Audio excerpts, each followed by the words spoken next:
L'agence de presse Wana a publié ces images de missiles tirés par les gardiens de la révolution iranienne vers Israël. Téhéran assure avoir lancé des missiles hypersoniques. Le guide suprême l'annonce sur X. Le combat ne fait que commencer. Son message mêle les références coraniques, comme le sabre à 2 pointes d'Ali, Zulfikar, et la bataille de Khaybar, qui a vu en 628 la victoire de Mahomet et ses fidèles contre des tribus juives. Dans le ciel de Tel Aviv, les systèmes de défense aériens israéliens rencontrent une nouvelle fois les missiles iraniens. Au 6e jour de la guerre, les habitants s'organisent car ils s'attendent à ce que le conflit dure. Ce parking est réaménagé en camping pour des familles.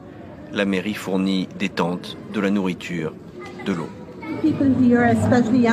Beaucoup de gens ici, notamment les jeunes familles du centre de Tel Aviv, n'ont pas d'abri adéquat et utilisent les abris publics. En cas de sirène en pleine nuit, il est très difficile de prendre les enfants sur les bras et de se réfugier dans un abri convenable, dans un lieu public. Alors les gens préfèrent venir ici. Je pense que des centaines de personnes viendront ici dans les semaines à venir. Les missiles iraniens sont bien plus gros, bien plus bruyants, bien plus effrayants et font bien plus de dégâts que les roquettes libanaises des Houthis ou du Hezbollah.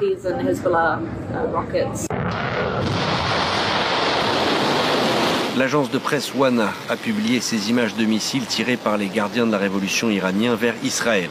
Téhéran assure avoir lancé des missiles hypersoniques. Le guide suprême l'annonce sur X. Le combat ne fait que commencer. Son message mêle les références coraniques, comme le sabre à 2 pointes d'Ali, Zulfikar, et la bataille de Khaybar, qui a vu en 628 la victoire de Mahomet et ses fidèles contre des tribus juives.